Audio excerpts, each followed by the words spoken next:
Welcome to Love Connection, where old-fashioned romance meets modern-day technology, where you hear all the intimate details of a first date. Sometimes our dates have a happy ending.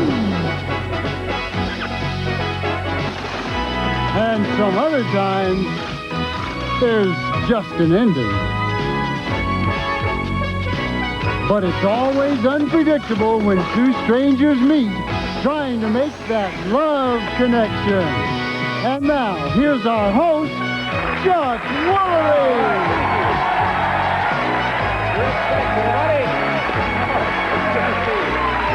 Welcome to the show. Nice to see you all. Let's get started by meeting our first guest. Now, he's into scuba diving, skiing, dancing. He dates at least twice a week, and he says that most of the women he meets are always complaining about their problems. Please welcome Randy Blanchard. Hi, Randy. Nice to see you there. Well, everybody's got problems, I guess. What kind of problems do these women? Well, basically, you name it, they've got it. I mean, insignificant things, work, private lives, relationships. I mean, most of them are nothing. I mean, there's something that you should just be able to throw off to the side and forget about, but they want to dwell on them. I don't know if they just like wallowing in self-pity. Well, maybe they want you to help them with them. I do. I just tell them snap out of it. Put one foot in front of the other and go forward. You can't dwell in it forever. Okay. Well, to remind everybody what happened yesterday. Our studio audience saw Randy's three choices. They voted for one. We're going to take a look at all three women and catch you up today. First, there was Sharon. She prefers dating men with blue eyes and a college education. Nancy avoids men who wear gold chains and use hairspray. Kristen describes herself as self-confident but gullible. Now, the audience vote was recorded yesterday. We'll get to that a little later. Right now, Randy's going to tell us who he chose. I chose Sharon. Chose Sharon. She's backstage. Say hello to Sharon Myers. Hi, Sharon. Hi, Chuck. Welcome to the show. Make yourself at home, okay? Thanks. All right, tell me about the date. Well, I'm basically new down here from Northern California. I moved down a couple months ago. So I called Sharon up. She lives all the way down in Costa Mesa, and I'd never been there before. So basically, I told her, look, I'm putting myself in your hands. Just pick something for us to do. We'll have fun. That's about an hour and a half away, something like that. Yeah, it was a little bit of a cruise, yeah. So I hopped in the old mobile, drove down, came over to her house about 11:30. One of the biggest problems I was running into is she was wearing the same perfume that my ex-mother-in-law wore. So I mean, I hate my ex-mother-in-law, she hates me. So it started off on a real bad note to begin with. But I figured, what the heck, let's go ahead and try and make the best out of this. So we hopped in the car. What the heck? Let's try to make the best out of this? Yeah. Oh, what the heck? Let's see what happens. Yeah, let's see what happens. I figure I drove all the way down there. Let's give this poor girl every chance. So we hopped in the car, and she said, well, I've got this real nice restaurant picked out. And we drove down to Newport Beach, and we go to this restaurant. I knew we were in trouble the minute we arrived because we were like the only people there. Hang on just a minute. Is there any conversation? Remember any of the conversation in the car, or was there anything that starts? Oh, yeah.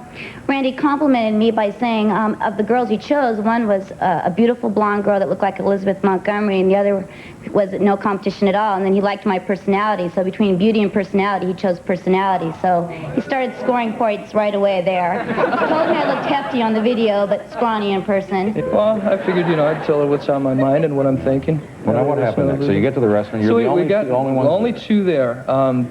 Menu was real limited. She picked out the restaurant. She's a little ditzy, which is a lot like my ex-mother-in-law too. And we go to this restaurant. It had about the world's best service. I mean, there's like one waiter there. We're the only people there, and he'd ask us silly questions like, would you like a fork? Something to eat with and what have you. So the service was really poor, and it wasn't going very well. But considering Randy had suggested we go on a picnic and showed up without a picnic basket or anything else in hand, it was what we were supposed to do on a moment's notice, so. But it was so okay. You just picked up on a moment's notice, is what you're saying. Right, basically, Well, how are you feeling about his personality at lunch now? Well, let me tell you, Chuck, he's not the most exciting guy in the world. In fact, Randy was about as much fun as watching paint dry.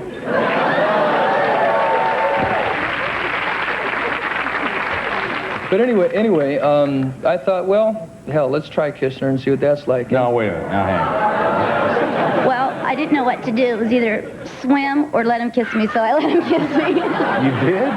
Just a little one on the right here.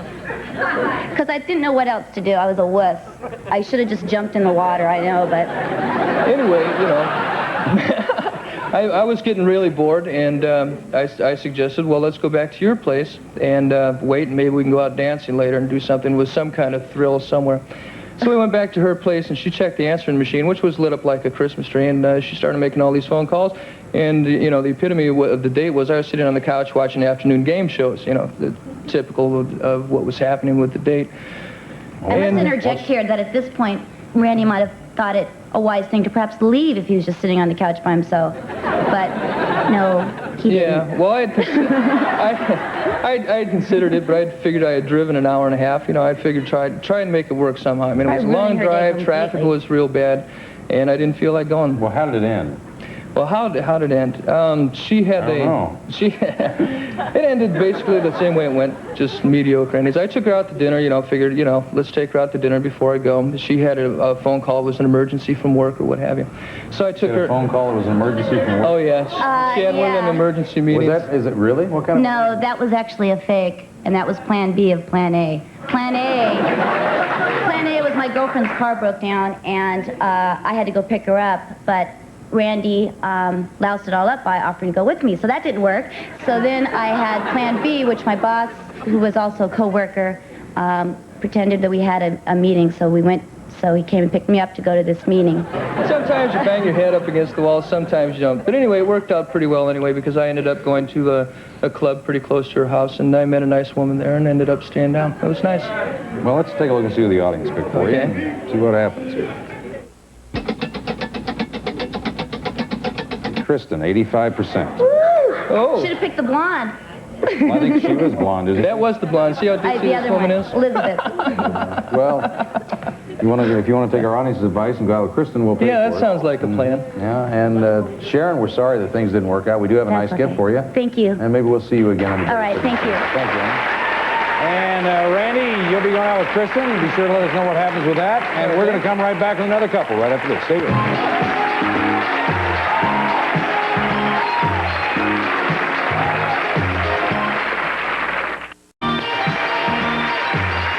Guest was born in New Jersey, or in Jersey City, New Jersey. He enjoys softball, basketball, and water skiing. Says that he has some very specific ideas about marriage, and he claims that he should never be blamed for a bad date. Please welcome Andrew Bacchus.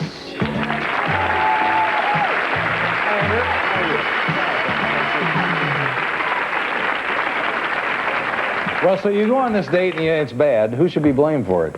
Definitely the lady that I'm with, Chuck. Why? Well, simply because I'm a very outgoing, sociable, intelligent person. And I can come down or come up to anyone's level at any time just to make the atmosphere and the situation pleasant.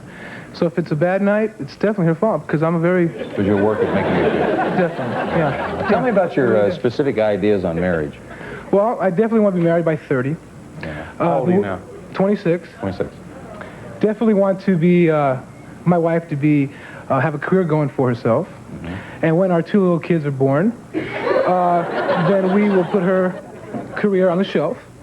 And she'll be domesticated for a few years until she gets to know the kids. And then she'll proceed on her and pursue her career after she's done. And, you know, I want the kids to know Mama a little bit, you know. All right. Let's take a look at the women that Andrew had to choose from. Now, remember, you're going to pick the woman that you think's best for him. First, it was Gail. She enjoys picnics, sunsets, working out. She dates about once a month, and she says that she gets a lot of compliments on her hair. Here's why she broke up with her last boyfriend. He would pose in front. He'd pose in front of a mirror, and he'd look at himself. And I mean, nothing's worse than that. I don't even do that. I thought I was a vain person, but he takes the cake. Just took the cake. I couldn't believe it.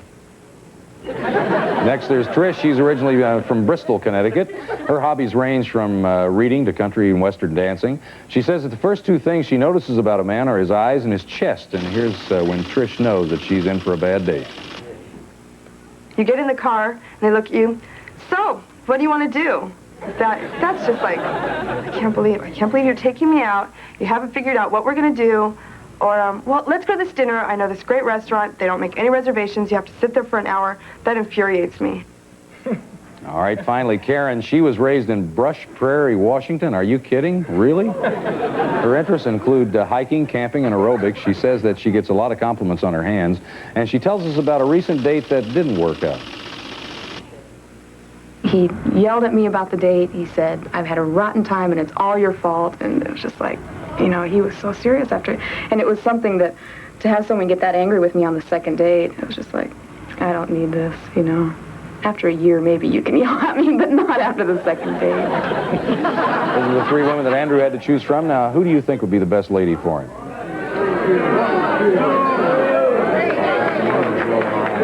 We're going to take a break. When we come back, we'll meet the woman that Andrew picked, hear everything that happened on that date. We'll do it in 2 and 2. Be right back.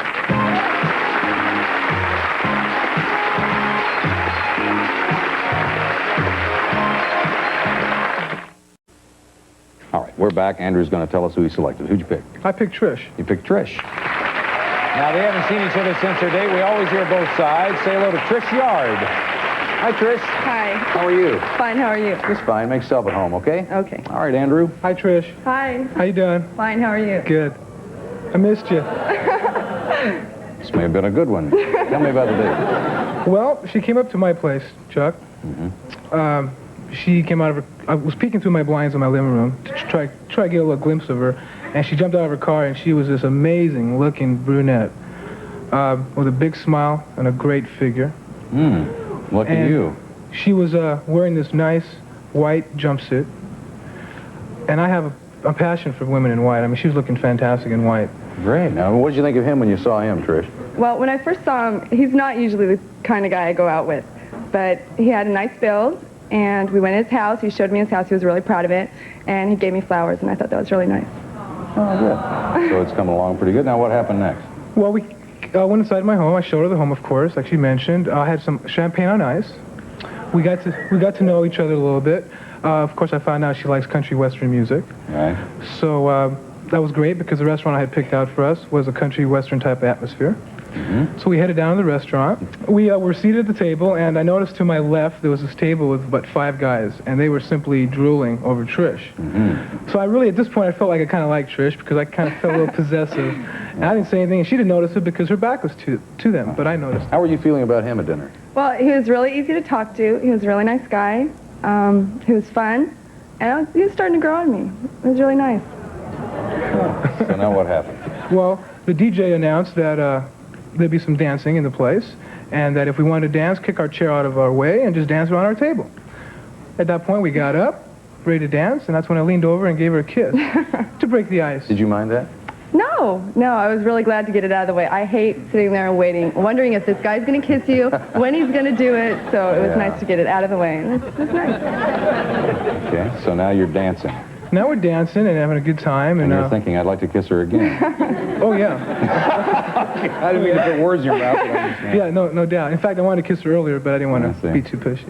Anyway, we danced a little bit. We decided to go to a country western place, and she would teach me how to two-step. But it's actually not really a two-step because it's 2 steps to the left and 1 to the right, and they should call it a 3-step, but it was a 2-step, and I had a good time. I learned how to two-step, and we had a real good time at the country place. Good. So now what happened after that? Well, we decided to go to a different place and do some other type of dancing, and Good Lord. we really danced. This is about the 3rd place you've been to. Yeah, we had a great time. I wasn't counting because I was having a good time. So. Does he get tired after all this dancing, or? No, he wasn't tired at all. He was wearing me out. He started to get loose, and he took off his tie and kept wrapping around me on the dance floor. And then he unbuttoned his shirt, and it was nice because I saw his chest, and he wasn't really hairy, so which I liked. So, no, he definitely wasn't tired. So now you're dancing at this other place. Yeah, we're dancing at this other place, and we closed the place down literally because they were ready to close, and they had to ask us to leave because we were having such a good 2 o'clock time. in the morning? Yeah, it was about 1:45, and we were really into what we were doing. So we decided to leave and go back to my place. So we jumped in my car, and there's a little bit of romance in my car. And on the way home. What do you mean by that? A little bit of romance? Oh, a couple of kisses, just a couple of kisses, and good kisses. And we on the way down to my home, she put her head on my shoulder, and we kind of cuddled up while we were So driving. you felt real comfortable with him, I guess. Yeah, he's really easy to talk to. He's a really fun guy. Good. Okay, so you get to your house. We get to my place, I invite her in, of course, and I tell her that I wanted to make her some coffee because she had a long drive home. And I go inside the kitchen and make some coffee, and by the time I get back into the living room, she's fallen asleep on my couch. I was tired. So I, being the perfect gentleman that I am, Chuck, I went inside, I got a blanket and I covered her, and I gave her a kiss goodnight, and I went inside my room and went to sleep. So you fell asleep right away? Well, pretty much right away. We talked for a little while, and we cuddled for a little while, and pretty much I fell asleep. I was tired. He wore me out. I believe you. Let's take a look and see the audience before you. Sounds like a good date. They thought Trish was perfect, 43%. If you'd like to ask her out again, take her audience advice, or be happy to pay for it. I would love to go out with Trish again. You better ask her. Trish, would you please go out with me again? Sure. Yeah, come on out.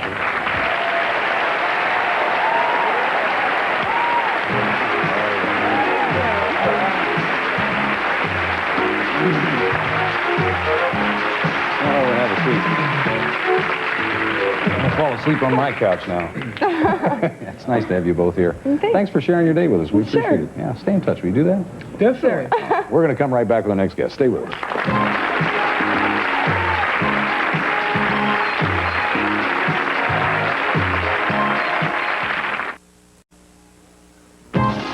Stay tuned for more of Love Connection. We're going to meet our next guest. She's originally from St. Paul, Minnesota. She admits that she may move a little too quickly for men, and she claims that she has a unique method of selecting who she'll date. Please welcome Cheryl Ploner. Hi, Cheryl. How are you? Good. Are you nervous? Are you nervous? I don't be nervous. Have a fit. Just enjoy yourself, just like being in your own living room. What's your method of selecting a date? Well, I have this little built-in manner scanner. It doesn't matter where I am, if I'm on the phone, if I'm in public, it sort of lets me know when there's a cute guy around. And I don't have a problem at all approaching men. And I think I come on a little bit too strong. I have to stop throwing myself at their feet. Well, why do you do that? Lust. Lust? Oh, Cheryl. Like an honest person. I just lust, Chuck. Do you meet men on your job? Oh, boy, do I ever. I think that's all I do. All I have to do is hear mail on the other end of the phone, and boy, I'm on them. Why is that? Are you serious? Why? I guess it might have something to do with my job, you know. I hear a voice, and I get all excited, and we meet, and they say I have like a sexy voice, and I tell them they have a sexy voice, and then, unfortunately, though, all the time we have met, it's like one way. It doesn't work, you know. So it's always you kind of... Either I'm crazy about them, or they're crazy about me, and it's not mutual. So that's why I'm here. Well, hopefully we can do better for you. I don't know. What do you notice first about a man? I like clean-cut men. I like forearms, you know, kind of like veiny, no hair. Kind of veiny, no hair forearms. I feel like very foolish. Well, no, that's what you like. That's what you like. That's it? Yeah. Well, how do you say, let me check out your forearms there, slide your shirt up and do one of these? Or... Yeah. Oh. No, I don't know. And also clean fingernails, too. Well, yeah, on anybody, I suppose. Yeah. Sure. Okay, let's take a look at the tapes that Cheryl saw. Remember, you're going to vote again. First was Gary. He was raised in Wichita, Kansas, and his hobbies include jogging, swimming. Thinks that his social life would pick up if he were a personal friend of Dick Clark. Well, odd thing to say. Told us about one of his recent dates. She had these little balloons, and she was good at making animals and stuff. You know, she would, when they shaped them into balloons. But sometimes when you're on a date and you're trying to talk to a person, seeing somebody across from you making balloons and handing them out to little kids is kind of, that's my date, the balloon maker. Next, there was James. His favorite pastime is roller skating. Now, he thinks he looks a lot like Tom Selleck. And he says that if he could change one thing about himself, he'd have smaller feet. Here's more on that. I'm self-conscious about it at times because, like, when I'm out going on a date or something and I got the right pair of pants and, oh, God, I don't have the shoes to go with it because I can't find shoes to go with it. So I'm really limited on shoes. And so when it comes to dressing, I go by what goes with the shoes that I have. Finally, Tom, he enjoys gambling in Las Vegas, driving down the coast. And he says that he avoids women who can't make up their minds. And here's an example of what he means. We're at a movie theater. What would you like to drink? I don't care. So you have three choices. Okay, we've got orange, Sprite, or Coke. What do you want? Well, I guess I'll have a Coke. Okay. What size do you want? I don't care. At that point, I said, look, I'm not drinking this. You are. Just tell me, what do you want? Okay, those are the three men Cheryl had to choose from. It's time for you to vote. Who do you think would be the best man for her? Audience made its choice. Cheryl's going to tell us who she picked. I picked Gary. You picked Gary. Now, we're out of time, so we're going to find out everything that happened on Cheryl's date tomorrow. That's our show for today. But we'll be back tomorrow with Cheryl and more singles trying to make a love connection. I'm Chuck Woolery. I hope all your dates are good ones. Good night.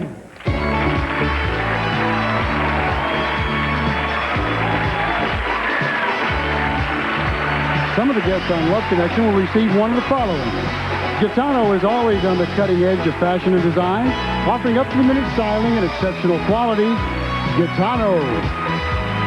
Or genuine Vaseline, the petroleum jelly that heals, soothes, and protects rough, dry skin. Vaseline Petroleum Jelly, your skin's best friend.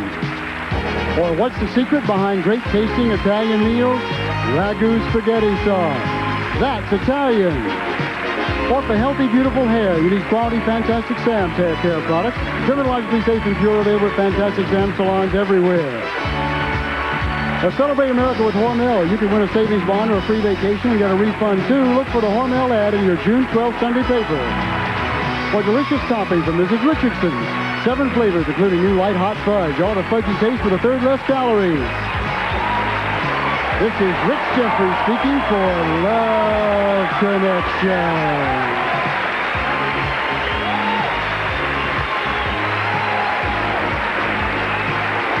Chuck Woolery's wardrobe furnished by Rattler Dimitri Clothes.